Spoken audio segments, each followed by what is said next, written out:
Welcome back to the Retro Chat podcast. He's back. The man, Dan, is back on this show.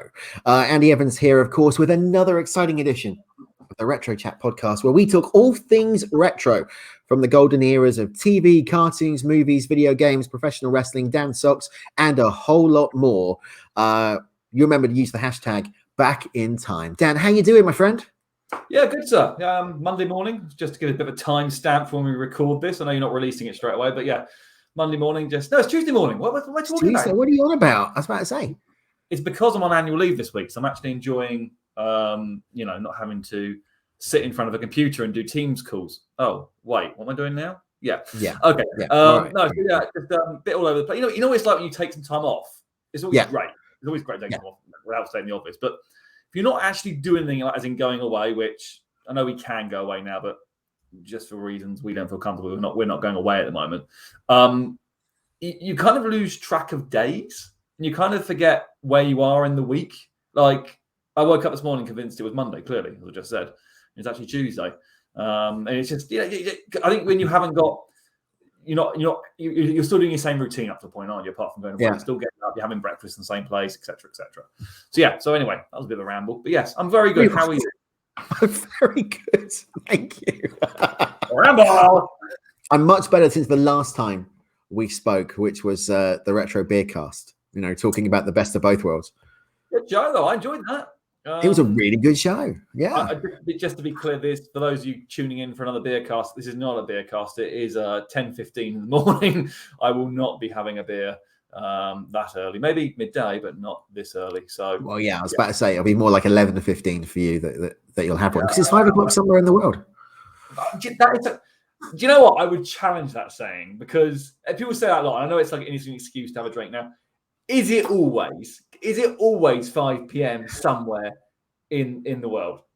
So, for sake of argument, at 10. It's now 10:16 a.m. here in the UK. Is it 5 p.m. somewhere in the world? I don't know. I know it's not 5 p.m. in Australia because that would be like 8 a.m. Because I know. I'm not a huge time. I'm not a huge traveller, so to speak, not time traveller. I'm not a huge traveller. But I know when I do go abroad, it normally goes backwards or forwards by hours, not by minutes, if that makes sense. Well, yeah, you got to think that if you look at Eastern time in the US, they're currently 7 hours behind us. So 5 hours behind. Well, 5 hours behind. It's currently 5:16 over there, so they're 5 hours behind us, almost to the dot. So it's not going to be 5 p.m. somewhere, is it, anywhere? Because unless it is an hour window. What I'm trying to say, it's got to be on the hour for it to be 5 p.m. somewhere. So it's got to be like 3 p.m. somewhere here for it to be 5 p.m. somewhere else. You realise that you're thinking far too deeply about this saying, right? It's a saying. This is what happens when you don't let me drink on the podcast. Well, that's it. Thanks for listening. We're gone. See you soon. It all goes crazy. I suppose you've got to think the tagline for the show is hashtag back in time, right? Yeah. So somewhere it's 5 o'clock.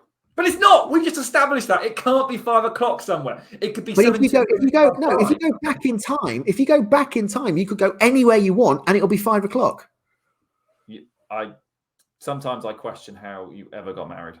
I really do. So do I, quite a lot, and so does my wife. Oh, bless her.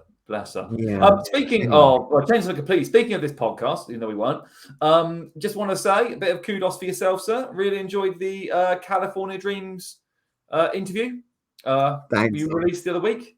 Which I know we've been gone a few weeks since this show comes out, but I really enjoyed it. I only listened to it a couple of days ago. Thought it was very good, very fun. Thank you very much. I won't point out the obvious about getting the names wrong, but all right. Look, how many interviews have you done with me now over the years? Honestly, I don't know, a lot. I always get something wrong in an interview. It seems to be it's my trademark. It's what I do. Look, listen, I've been sat in an interview before where I've got the names wrong. Hey, Christ, I don't want to talk. I've been on, excuse me, I need to talk on national TV. announcing people and got names wrong. So I'm no one to talk, but I do find it funny. I mean, look, again, talk very, very briefly about wrestling. I know that's not what we're here to talk about today, because we're here to talk about Visionaries. The Visionaries. But it's all this stuff about people getting on Jim Ross, especially with regards to his getting names wrong on the fly on, I think, predominantly on AEW. Calling people the Big Show, calling him Daniel Bryan when it's Bryan Danielson, all that kind of side of it. It's human error. It's to error is human. It is as simple as that. I don't have a problem with it. I really don't, because, like you said, it's human error. It makes the guy human. He's been around the business for God knows what, 40 odd years, 40, 50 years. And majority of their run, he's known them as the Big Show or Daniel Bryan, right? So it's what you would do. It's what I would do when we used to do TWS. We used to get the names wrong. And do you know what? Sometimes when you're in a high pressure situation, I know you shouldn't get things wrong, but stuff goes wrong. Stuff happens. Freudian slips. You slip out with stuff you shouldn't say, or stuff comes out when you think, oh, damn, got that wrong. So I pronounced that slightly incorrectly. And sometimes it's what frustrates me is, listen, Twitter is great. Everyone's got a voice on there, and that's as it should be, and everyone's allowed to have their opinions. But what I take to task is when people say, oh, because you got one thing wrong, it ruined the entire match or show for me. It's like, come on, really? That really make a difference? The commentators are there to tell a story. It's the performers in the ring that you're meant to be watching. They're just meant to add a little bit of drama to the actual thing.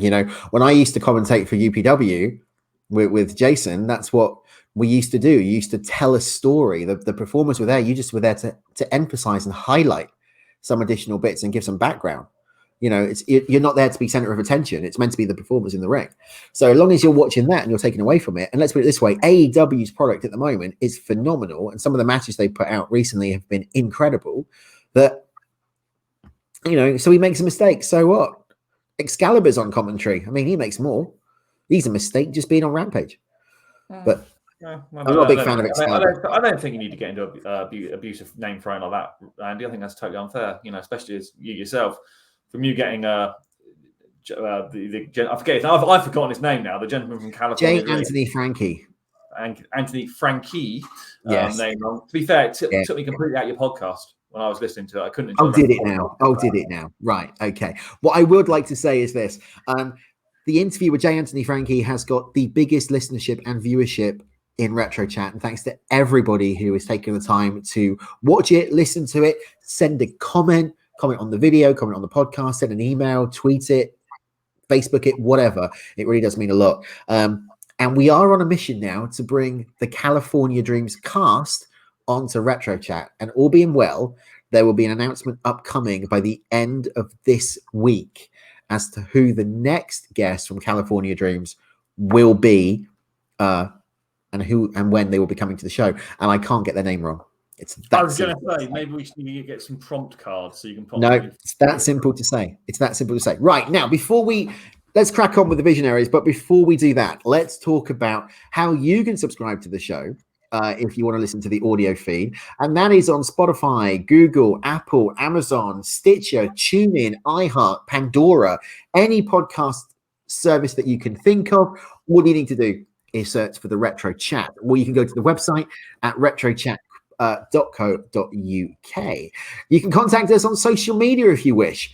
And that's Facebook and Instagram at Retro Chat Podcast. You can tweet us directly at Retro Chat Pod, or you can subscribe to our YouTube feed, which potentially is what you're watching this on now, at Retro Chat Podcast UK, where we put the videos up before the audio feed is released, plus some extras. Who knows what is coming on there. And Dan, before we... Sorry, for those of you who are watching on the video feed, I'm having problems with my chair. I'm not saying a word. Before we move on, though, I would just like to say October the 27th at 8 p.m, Quiz Night Live, the Trivia Master Challenge, in aid of Julia's House, which is a charity here in Dorset and Wiltshire supporting terminally ill children and their families. The event, as I said, will be taking place live at 8 p.m. right here on YouTube and on Facebook. and hopefully on either LinkedIn or Twitch. There is a Just Giving page, which full details will be in the narrative, both on the archive and on YouTube. Please come and join me. Please donate, because this charity do phenomenal work for families all over Dorset and Wiltshire, giving those kids an opportunity to have fun and live what's left of their lives with dignity and with respect, both in the hospice care and also at home. And before we go any further, let's just have a look at exactly what Julia's house do, and then we'll be back with more of the Retro Chat.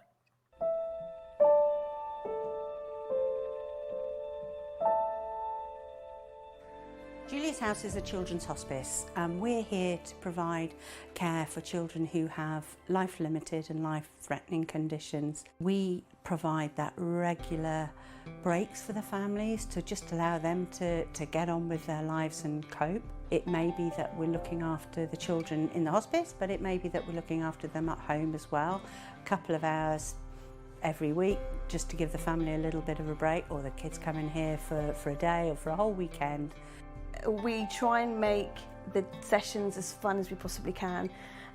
So we have a playmaker, and we have people that will organise activities very specific to the children that are coming in, but allowing the children to access as much of the hospice as they can. And it is about making memories and having a good time, and we hope that's what we offer, and I think we do. We want the children to be bursting through the doors with a smile on their face. We want them to be excited about coming here. We want to create some happy memories for them and for their families, and we want them to be able to play where they're not limited, where they're not the odd ones out, where they can use the equipment that we've got that allows them to play like other children do. It's just been such a lifeline, because with a baby like Chloe, you're isolated from the outside world, so just to have some friendly faces come in on a regular basis is just something I look forward to. I know I can rely on them, and that Chloe's going to be safe with them, and that maybe I could take Chloe's sisters out whilst Julia's house are at home with my daughter.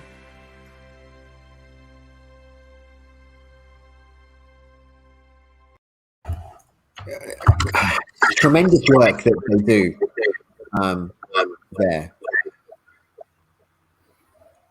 I actually get a bit emotional just hearing it. So I was going to ask, Anne, I mean, obviously, without stating the obvious, it's a great charity to champion for what they can do. That video itself, just without a shadow of a doubt, speaks volumes, tugs at the heartstrings as it's meant to. It's very hard to watch them that and not really go, of course I want to get involved in this quiz night. I'm going to be there for a start. It's already in my diary.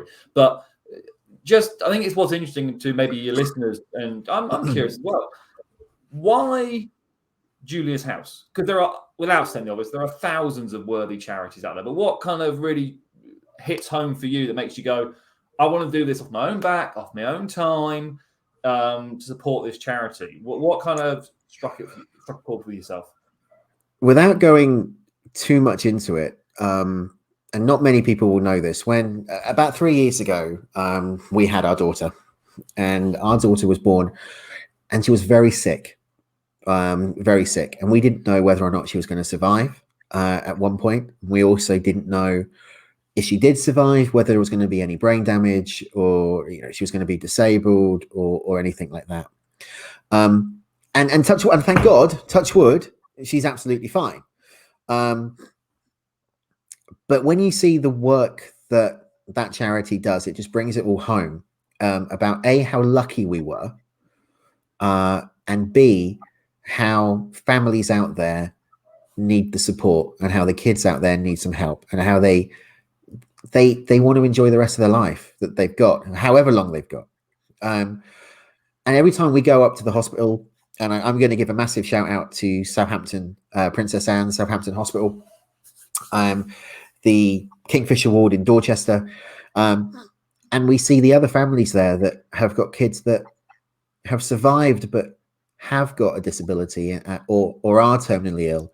It just brings it back to me how lucky we are. If I can do a small thing to raise some money for this charity, and it means that a family gets the support and a child gets to have some fun in their last days, then that's what I'll do. and that's why we picked Julia's House. It's a great charity, and again, without trying to sound like what I'm trying to shill it, I'm not. Encourage everyone listening to this or even watching on this video, join Andy on October the 27th for this quiz night live. The proceeds obviously go to Julia's House, which is, as Andy said there, I can't say it better, a great charity within the Dorset area. Yeah, and it's Dorset and Wiltshire, but they are doing things nationwide now, and no child will be turned away. That's the key thing. No child or their family will be turned away. They can go to the hospice and have some time away, some respite for the families, or they will actually go to their homes and they will care for them in their homes. And it's it makes me feel very lucky about where Bella is, and she's fine. She's absolutely fine now, 3 years old. Couldn't tell there was any problems with her at all at birth. But if I can even raise a tenner and give a tenner to them, then that's. Listen, I've been my son's a lot older now, but when he was born, we went for a very traumatic and dangerous birth, and due to some family issues on my side of the family, there was concerns up to he was about 3 about his general health. Like yourself, ecstatic to say that those concerns were put to bed. Nothing, everything's fine. But the support that parents need, let alone the children, but the parents need during those times, it just cannot be underplayed. And companies like charities, like Julia's House, doing stuff like that, it adds so much not only to the child's life, but also to the parents and the families who need that support during potentially a sad and difficult time. So come and join me October 27th at 8 p.m. live on this YouTube channel. You can set a reminder now. If you go to the channel and scroll down, you can search for Quiz Night Live, the Trivia Master Challenge.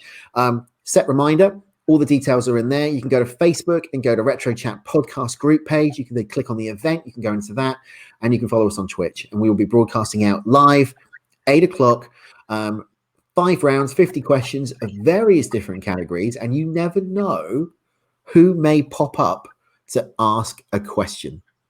Ooh. You never know. There's a tease. There's a tease if ever I heard one. You never know. I'm talking to the chap now, so it may be not you, although you can if you want to. It may be someone that we've had on Retro Chat who has said. I suddenly feel that was kind of almost a backhanded kind of compliment there, Andy. I suddenly feel that actually maybe you don't want my help. So actually, no. I do. I always want. No, it's fine. I'm not going to be a second choice. You're always my first, but you're a mainstream celebrity in professional wrestling, but not in entertainment. Absolutely, at the MC with Socks. Give me a follow on all social medias. Oh, I'm sorry. Oh no. No. You can book down for wrestling shows. Roles include MC, referee, and commentator. Facebook, Instagram, and Twitter at the MC with Socks. Actually, if we can just do one last plug as well, for those of you that like seeing my ugly face, there is now a weekly video show which I am on every week. Ultimate Pro Wrestling's Facebook page, live Tuesday nights, 7 p.m. We call it UPW Fix. So if you want to see a bit more of me, mainly chatting wrestling, but other stuff as well. But every week at 7 p.m. You've had some great guests on there as well, including UPW owner Mark Fry. You've had the reigning, at the time of recording, UPW heavyweight champion Carl Atlas, one half of the Beards, and the #1 contender for Moment of Truth, which is Jake McCluskey. That's going to be an epic contest, and that's going to have happened by the time this show airs, and we'll be releasing next week. So join Dan on Tuesday, the 12th of October, for UPW Fix, where I'm sure he will give you all of the results from A Moment of Truth. I normally watch it. I think there's one episode I haven't watched, and that was this week's episode that you're taping now, for obvious reasons. But I will be watching UPW Fix every other week, live at 7 o'clock. And who knows, I may even submit a question to it. And I love the way you take care of the technical problems at the beginning. I think, well, as you know, listen, we've all, you've been doing this for a number of years. I've been podcasting for a number of years, and video casting has kind of become a little bit it's kind of almost the evolution of this. I won't say business, but of this kind of medium. And video casting, even though Ultimate Pro Wrestling have invested, they spend the money to get the decent graphics, to get some decent audio and visuals for myself to broadcast. It's not foolproof, and part of that not being foolproof is myself. Though I will say, the very first show we did, without trying to get too much about it, I'm squarely pointing the finger at B.Live, the company that does the broadcasting for us, because they just turned the stream off halfway through. Nothing to do with me. I was like, I'm not on the air anymore. What you want to do? You want to come to our streaming provider, which is StreamYard.com. You're guaranteed to have maximum successful live streams across all types of media. Oh, you're tempting to play that. But no, it only happened once, thankfully. That was the very first episode. But teething problems. We are now, as I say, without repeating myself, live every Tuesday at 7 p.m. Ultimate Pro Wrestling. Andy, let's talk Visionaries, because that is. I was about to say, we're 20 minutes in and we haven't even talked about it yet. Visionaries. What do you know? What can you remember about this iconic cartoon, Knights of the Magical Light, the Visionaries? So again, to go a little bit behind the curtain with regards to your show, it's the fact that you messaged me a little while ago and said, look, I've got all these shows coming up, and gave me a list of different options. Said, oh, any of these you're interested in coming on? I said, oh, just for a giggle, kind of gave you a couple. And I saw Visionaries, and it rang a bell with me. And I was like, oh, Visionaries. And then, when you kind of go, Visionaries, and you think back, and it's a cartoon. And you think back to those cartoons of that era. Transformers, which we've covered in detail. G.I. Joe, Jason the Wheeled Warriors. Blackwater, as I mentioned a little while ago, which you had no idea about. Nope. And then Centurions, and then you got Visionaries. And I had to think of it. I was like, oh my God, I used to love Visionaries. I think I've seen all the cartoons, which there are only 13 episodes. There are.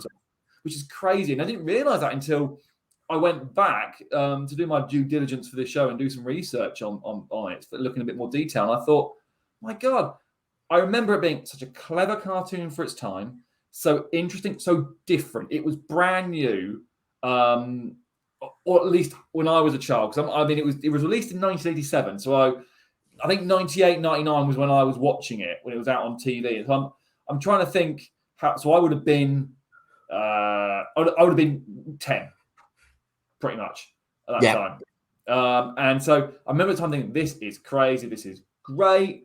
I'll even tell you a story a little bit about when I dressed up as a character, one of them. Sorry, what? I will come back to that. But I was being fascinated by it because it was clever. It was something different because the premise was the fact that this planet which is not Earth, so it's sat outside of our solar system, had some kind of solar eclipse, and all the power, all the electrical stuff had died. Mm-hmm. So what had come back alive was magic. Now that was because Merklin, the big wizard. Now the planet was called Prismos, and all of a sudden, the opening episode of Visionaries showed the TV reporters. They showed the cameras. They showed a metropolis, if you will, a populated metropolis, and then all of a sudden, an EMP from a nuclear explosion wiped everything out, and then it went back to what you would describe as the medieval era. Yes, very much so. From the look of the style of the costumes, from the style of the buildings, it almost became like all of a sudden everyone went back. All those old buildings just suddenly disappeared, and it suddenly became like castles and all that kind of side of it. But as a kid, to be fair, even as an adult, when you've rewatched a couple episodes recently, you actually think, this is really quite cool, and it's very different and very clever. And again, I don't know how much detail you kind of went into looking back on this, but there's so many crossovers here with our Transformers show, which we did, which is available on your archive of the shows. And the fact that obviously Hasbro figures, without stating the obvious, Marvel wrote the comics for them. The Peter Cullen did one of the voices for the show. Mm-hmm. They've got this huge crossover. And when you get back in to get more to modern times, in 2018, we're jumping all over the place here. They were planning 2015. They were planning a crossover universe which involved Transformers and Visionaries, plus G.I. Joe, and G.I. Joe, and a few others, and all that kind of random stuff they were throwing in there together.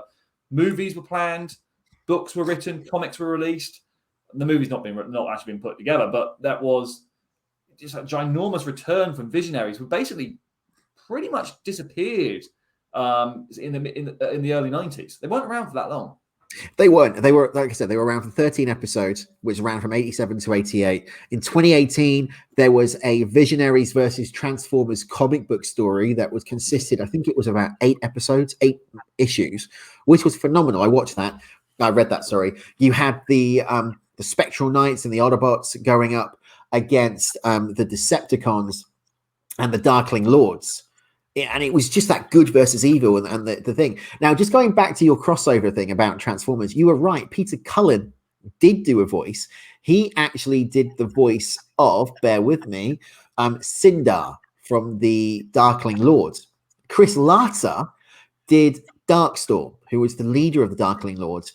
Chris Latta also did the Cobra Commander from G.I. Joe and Starscream. He did indeed. You're exactly right. That's the link I was building to, but you beat me to it. But yes, exactly right. So it is interesting, and this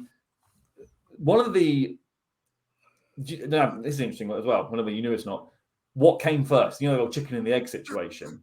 The toys came first. So the toys were designed by Hasbro as a completely brand new idea, completely fresh, no kind of history to them. This is like, let's just do a completely brand new concept for this story, which is nowadays is never done. Everything's kind of with a nod to something else, or it links something else, or something like that. But with regards to the Visionaries, these are brand new figures. They were based on the same design as the G.I. Joe figures, but they were about an inch taller. So basically, you couldn't really have the crossplay with them, so to speak, unless you had a good imagination. But the real issue was, or the real selling point to kids, was the holograms. And as Andy's showing here, some of the adverts from when they originally were released, you can see on there the very cool. They even look cool now, but for their time, they're fantastic. They were incredible holograms which glowed and moved, and they were their totems. So on the chest, they would be the totems of the animals that the relevant Spectral Knights or Darkling Lords would change into magically. And on their staffs, they would have these power staffs, which would give them wisdom, strength, shielding, disease, all that kind of stuff. All right, here's a game for you then. I'm going to give you a Spectral Knight. Can you tell me what their totem was? I will try. We're going for Here we go. Or their staff power. The totem. Totem on the chest. Yeah, so let's go with an easy one, right? The leader of the Spectral Knights, Leoric. The man with a great tash. Oh, it's brilliant, wasn't it? You could tell it was the 1980s with a tash like that. It was like handlebar all the way down. Absolutely. His was the lion. He was. Ektar, who was the lieutenant of the Spectral Knights. What was he? Now, he was either the fox or the wolf, because there was a guy. And I'm going to say, I think the wolf was the guy who was the former police officer who could drive one of the vehicles. So I'm going to go, he's the fox. Well done. Look at you. What about Feral? He was a Spectral. He was the former police officer. He was the one that could drive one of the vehicles, because so I think 4 of the Spectral Knights and the Darkling Lords came with staffs which had magical powers to them, which they could only use once as well. That was important. They could only use them once before they had to get replenished in the magical pool. But the others, I think it was 2 on each side, had access to drive these vehicles. Now, vehicles had died because the age of technology had died and nothing worked. But these guys, when they touched the vehicles, they became imbued with magical powers and could fly or drive or hover, whatever they were doing. And I think Feral was one of them in the former life, and he was the wolf. He was. Well done. Look at you. What a great little concept. You know, you sell the toy with the power staff for some of them, and then how am I going to sell my bigger kits? Only certain ones can power it. So you need to buy those characters as well to go with the toys. Great idea. Cryotech. Now that's I think. No, I'm going by process of elimination here, because I know who one of the others are. I think there's only 2 more after him. So I'm going to say he was the one which was strength. I think he was the bear. Well, look at you. He was the bear. You are so far 4 for 4. Whittaquick. Now, okay. Whittaquick. No, this one, that shadow of a doubt. He was the cheater. Yes. Whittaquick was the one, and when I was a very young Dan, probably about 10 or 11, dressed up as. You dressed up as Whittaquick. So what I did was I had this red tracksuit that I put on because he wore red and white. And I think I put a white T-shirt over the top of it, as you do, kind of thing. And I've always been a huge fan of Lego, and I made a Lego. He carried a boomerang, a metal boomerang, if you remember correctly. Yeah. So I made a metal boomerang out of Lego pieces. And I then got, don't know, trust me, you're allowed to laugh. For his staff, because he had the power of speed, for his staff, I got a A4 sheet of paper. You know those A4 books of paper you get? Yeah. Cut with a hard cardboard back. And I got some cane, which my parents used for putting beans, run of beans up in the garden. Taped them together and then taped it to the back of the book. And I drew his totem on the paper on the front of the book. God. And I pretended I was Whittaquick. That was his name. Yes, Whittaquick. Sheath these feet in the driving gale, make swift these legs, over land I sail. I could have done that for you. Yeah, I remember doing it. I don't know why, but he always stuck in my head, and I don't know why. I think he was the coolest of all of them. I don't know why. Well, I remember he was actually quite geeky. He was actually quite a geek and quite. I know. I think that's why I liked him. 2 more left. Arzon.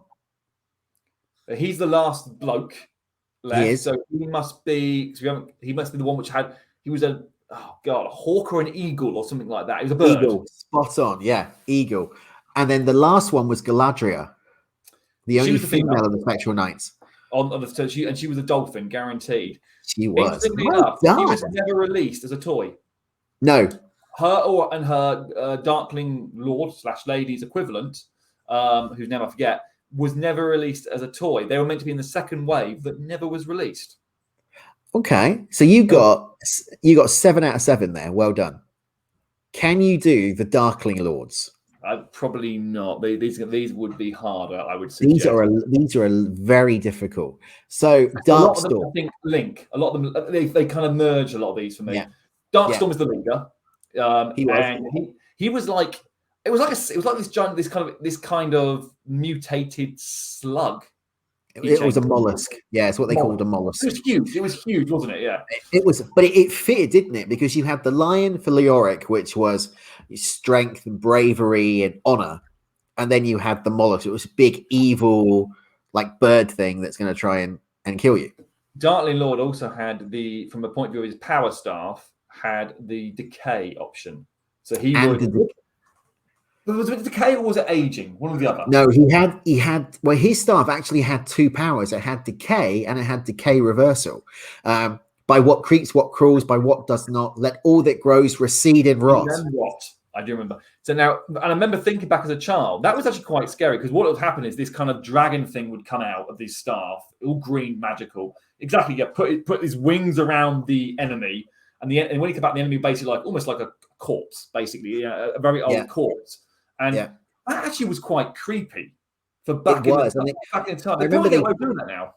No, I don't think they will. I don't think they do a lot of this now, to be quite honest. I think one of the characters, they did that to Leoric. I think it was an episode in one of the 13 where they actually did it.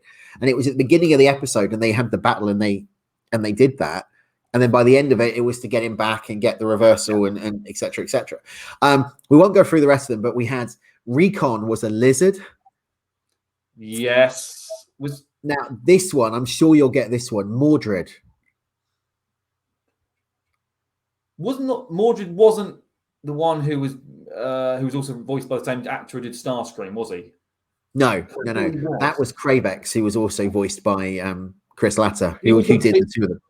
Mordred was the sycophant. He almost played the Starscream character. He did. Yeah.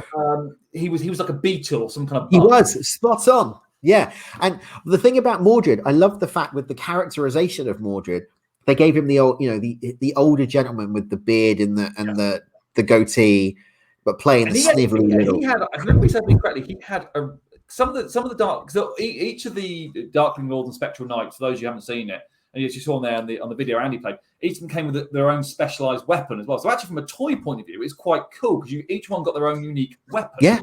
As I said, Wither Crick had the boomerang. Leoric had the whip, if memory serves me correctly. But this Mordred, I'm sure, 99% sure, he had this kind of like this handle thing, and it kind of bent round his hand that way, and then bent round his hand that way. It was like a double hook. It looked pathetic. Like, how you meant to fight with that? But it fitted the character, though, didn't it? It fitted Mordred by looking pathetic. We had Cinder, who was voiced by Peter Cullen. He's the equivalent to the Spectral Knight of what's his name? He's the equivalent. Cryotech. Yes. Yeah. So his totem was the gorilla. Yes, it was. We had Lexor, who was the armadillo. That was an hilarious animation when it would just go in, come out, and just go into the ball, and you had the hard casing, which was quite good. Yes. See, and the last one. That's very, very similar to Mordred. Kind of a cowardly kind of. Yeah. There was some similarities between these characters. They weren't given in some way. They were fleshed out as the episodes went on, but they, on initial kind of look, you think, none of these guys sound particularly scary. No, absolutely not. I would agree with you. The last one is Virulina. That's her name. I couldn't think of her name. She was a shark. She was the shark. So you had the two women, the dolphin and the shark. So a lot of these are kind of comparisons, really. If you think about Cinder and Cryotech being the bear and being the gorilla, you think about Leoric and Darkstorm being the lion and the mollusk. You know, they partner each other really well, which is the equivalent to what you had with Optimus Prime and Megatron in the Transformers. You know, we'll go back to the women very briefly. With regards to because there was also a comic series which was originally released in the States as a 6-parter. I think they only released the first 4 in the States, and then went bust. Marvel UK, who obviously as we didn't discuss last time, but Marvel UK was a big pusher of the UK Transformers comic. Yeah. At one point, they were merging comics together. So you got your Transformers comic, and I used to get these every month or week. I forget how they count it, month. And they have another comic on the back of them, and it went through a couple of variations. Some of them being in humanoids, which we should mention because they came before Visionaries, and there was some link to them. And later, Visionaries. So the Visionaries 6 comic issue was, I think, split down into 12 in the end, and they were put in the back of the Transformers ones. Towards the latter end of the Transformers UK comics days. But in those comics, they fleshed out the female characters more because they never had staffs. They could both drive vehicles, but they were never given a Pacific vehicle. But in the comics, they had shields each. Why a woman has a shield more than a staff, I don't know. You can argue that's sexist or not. But their shields have power. So the Spectral Knight lady, I forget her name already. Galadria had power of healing, and the Darkling Lords, Virulina, thank you, had the power of disease. So it's just now we've talked about dates. So we've talked about this show came out in 1987. We would have watched it over here around 88, 89, roughly. The Transformers finished in 1987. So the reason for this coming out was Hasbro needed another property that they thought they could take on.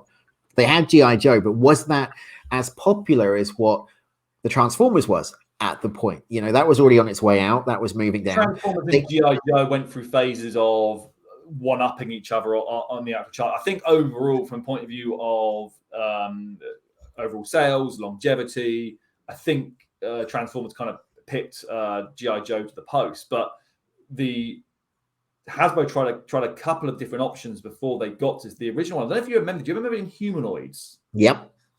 So they were quite a very, very scary looking kind of toy from a parental point of view. Kids loved it. I remember thinking they would look really cool. But I remember my parents going, they're pretty ropey to be given to a child of 8 or 9. They were the initial trial that they wanted to go down the line of, that Hasbro wanted to go down the line, and they realized that they'd probably gone too far. And then Visionaries sort of came out of that.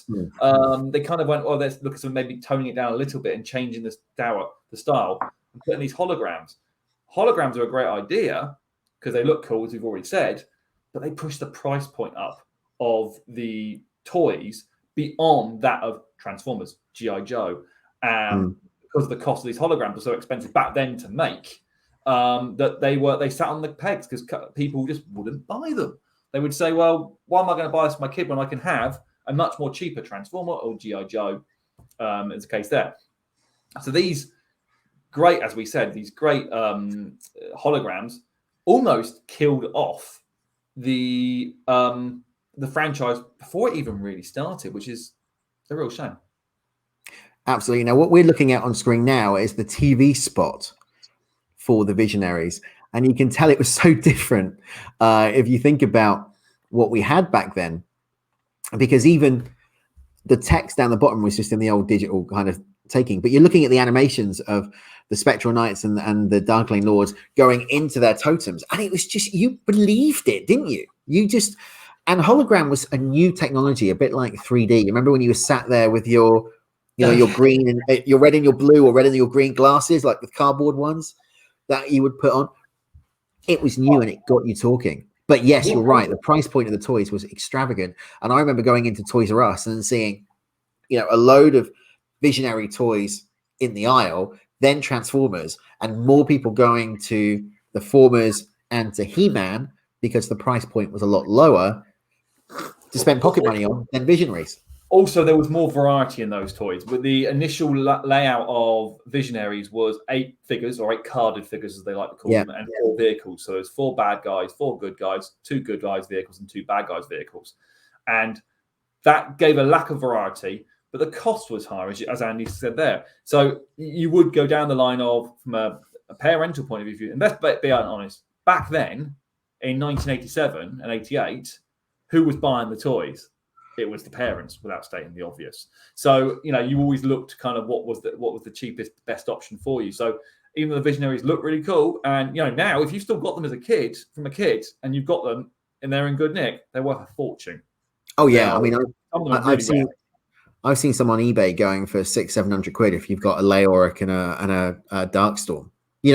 When I said we were going to do this show, I went out and I found the DVD and I got a copy of the DVD and I put it in and I watched all 13 episodes back to back, which is the first time I've done that in a very, very long time. And what remembered to me is you watch Transformers sometimes and you watch He-Man and you go, oh, the animation's a bit ropey here, or the storytelling's a bit ropey here, or this type of thing. Yes, you could tell it was a Hasbro product. Yes, you could tell it was written by the same guy who was doing G.I. Joe and Transformers, because some of the music was the same and some of the linkage was the same, etc., etc. But the actual story was as close to episodic as you could get in those 13 episodes as you do now. When you watch something like He-Man Revelations, Master of the Universe Revelations, which was episodic. When you even watch a Trek series, it wasn't standalone episodes. There was a theme going all the way through. And that was ahead of its time back in 1987. It was very different. It was something that wasn't necessarily done with, especially with Transformers being a great example. First of all, I think we touched on it in that other show we did. The animation errors were quite high in Transformers. It's on Facebook now. It's almost like jokes. You see there's memes, all these kind of animation errors that are on there. And Transformers up to in the main, you can watch out of kind of order. A couple of episodes you need to watch in order, but in the main, they can be watched as and when we want to. But you're right. With regards to Visionaries, it almost was, I wouldn't necessarily was the pioneer, but it was definitely one of the first, which almost made it feel like an episodic view. One thing I want to mention, I was talking about the storylines briefly. Looking back on it now, isn't Merklin the biggest stirrer out of all of them? Oh yeah, he's the biggest bad guy out of all of them. He's worse than in Darkstorm. Yeah, he gives both these two factions powers, right? And then just lets them duke it out. It's like this guy is just like he's like a promoter trying to get just trying to watch people fight to the death. If he is that powerful, why did he just not stop the Darkling Lords? But he seems to have great pleasure in giving the Spectral Knights something that the Darkling Lords don't have, or giving the Darkling Lords something the Spectral Knights don't have, because they're going to take the advantage. You can see it the way they've animated the character, and he's not all that goodness. He's definitely he's the old fashioned. If you watch Robin Hood or you watch King Arthur mythology or something like that, he's the old fashioned wizard character.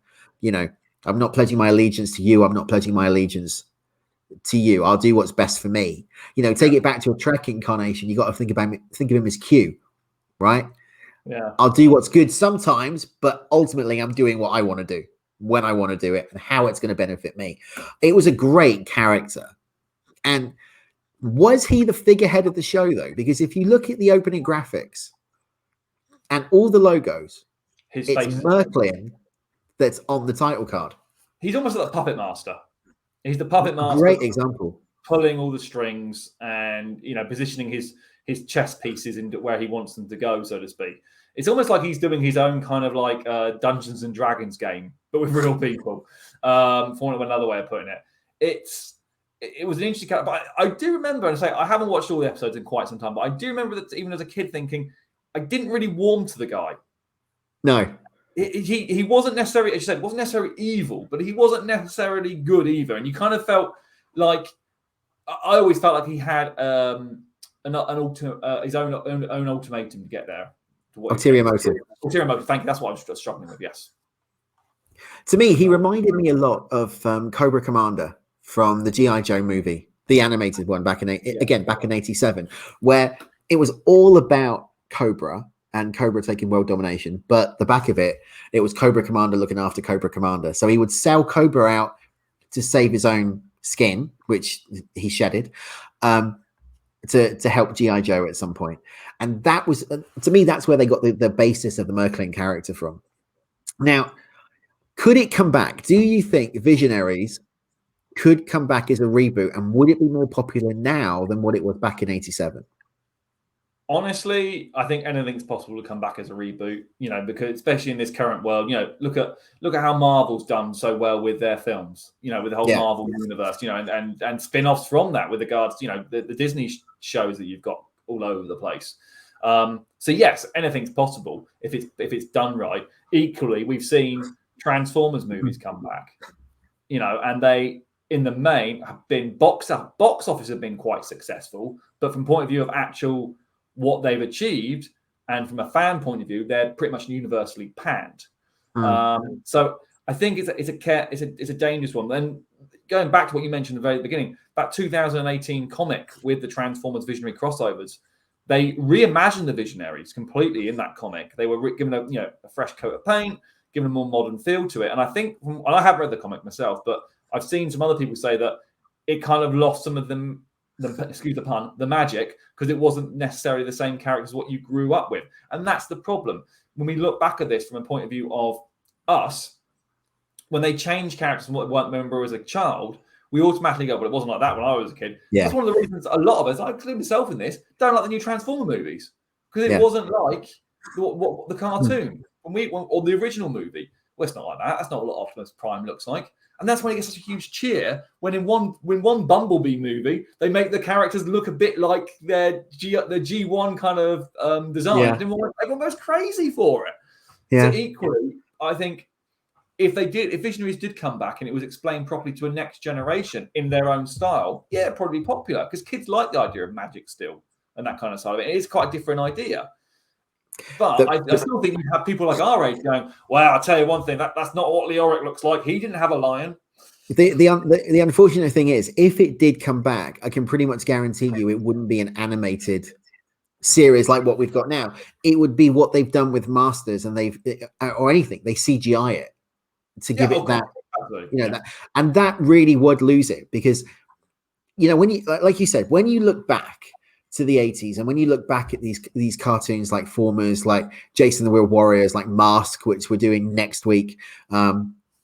Lee's coming on from Ministry, and we're going to be talking about Mask, Mobile Armor Strike Command. When you talk about He-Man, when you look about G.I. Joes, Visionaries, Silverhawks, Thundercats, Centurions, and Humanoids, it was the way it was drawn. It was the old school drawing animation that really did set it apart. And I watch some of this stuff now with Bella, not like Visionaries or anything, but some of the stuff that they've got these days, like Peter Rabbit, like Fireman Sam, Postman Pat, all that type of thing, and just go, it's not the same. It doesn't feel the same. It feels fake. It feels cheap. Whereas you could get a belief in this. You could have that separation of but reality. To Bella's generation and to my son's generation, it doesn't feel cheap. No, it doesn't. What they're used to. Yeah. So I went for a similar journey many years ago and sat my son down and got him to watch some of the Transformers cartoons with me. I got him to watch the movie. I thought, I'd love to watch the movie. He was bored within 10 minutes because it's not the style of cartoon design that they're used to now. They grew up with like the Postman, the Fireman Sam, the new style Fireman Sam. They grew up with Paw Patrol. I'm trying to think. It's been a while since I watched children's TV. But, you're on track, yeah.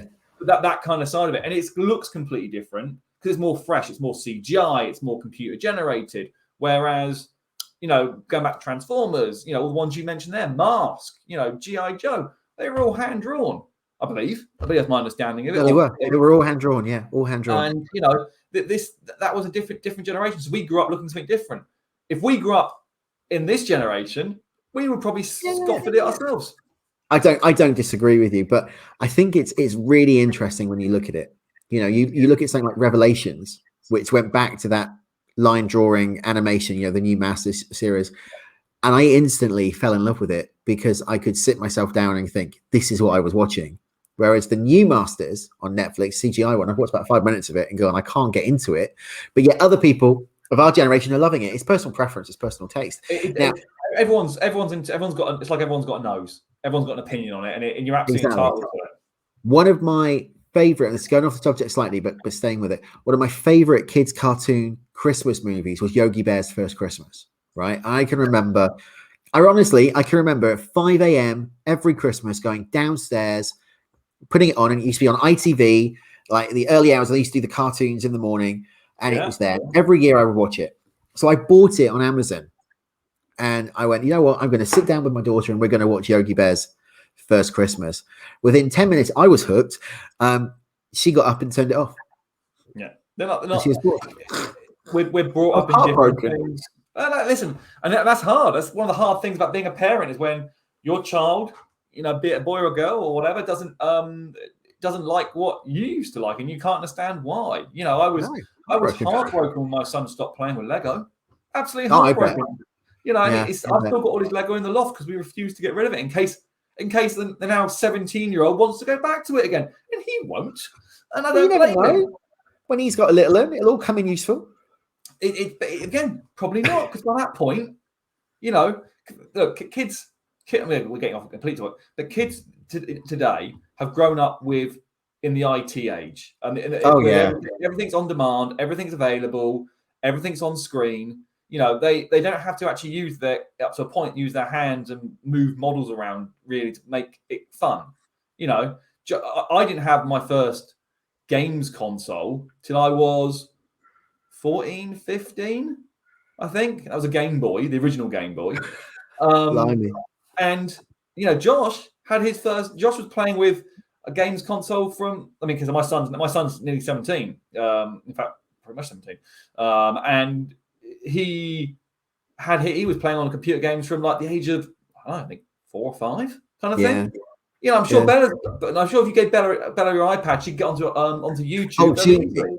She's a nightmare. She can get onto our phones and she can divert my passcode. I don't even know how to divert my passcode, but she's worked out how to divert it, and she can get into it and she'll get the camera up. She'll go into it. She knows where stories are, where her apps are in her folders. She knows how to get onto Netflix and Prime. It's a completely different generation now and style of learning and absorbing content. And but equally, when Bella has children, when Josh has children, my son, it'll be completely different again. Absolutely. But we digress, because let's go back to Visionaries. Let's begin to wrap it up. It was undoubtedly a failure for Hasbro. That's why it didn't carry on. It's gone on record. That's why Phase 2 didn't come out. Did it fail because of the reasons that we've talked about? The price point of the toys, the interest of the cartoon, who knows? But one thing will always stand, my friend. Visionaries will always be a cartoon close to our hearts, just for the fact of how different it was and the story that came out. And the fact that you could sit there and recount the totems of all of the spectral knights without really... I was trying to work out whether I could actually remember the vehicle names, because there were some quite cool vehicles. There's quite cool vehicles, full stop. But I don't think I could. But I don't think I could. There was only 4, but they were. Yeah, there was a flying one for the bad guys. There was a sort of a multi-flying one, ground one for the good guys. There was one which had a battering ram on the front of it and like a launcher off it. There was one for the bad guys where they could put them, and you could do it with a toy. You could put their figure in this little cabinet. It would glow, and it would take away their totem. Yeah, it was fantastic, wasn't it?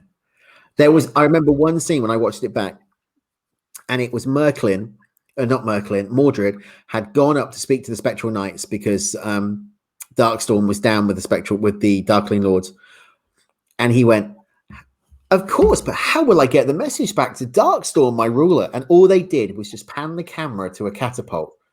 Yeah. And they sat Mordred in it, and they fired him out of the catapult.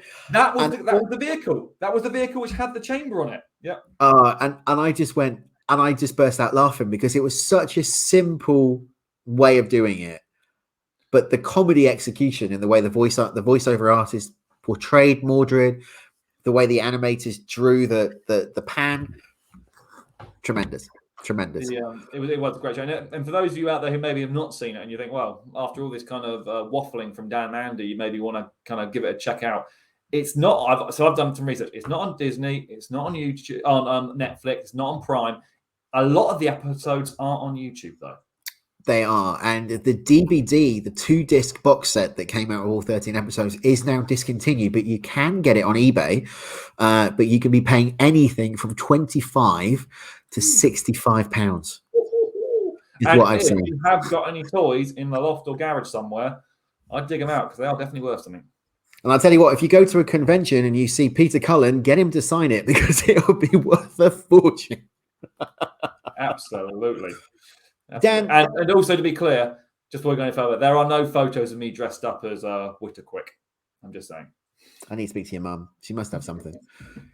Dan, thank you for coming back on to the Retro Chat to talk all things Visionaries, the Knights of the Magical Light. I've really enjoyed this one, and I hope you guys have as well. If you would like to get in contact with Dan to let him know whether or not you agree with what he said about the Visionaries, you can do. He's on all the social medias, Facebook, Insta, and Twitter at the MC with Socks. And don't forget to join him every Tuesday night live at 7 o'clock on Facebook for UPW Fix on the Ultimate Pro Wrestling Facebook page. As for me, well, I'll be back next week with Lee from Ministry of Slam. We're going to be talking all about Mobile Armored Strike Command.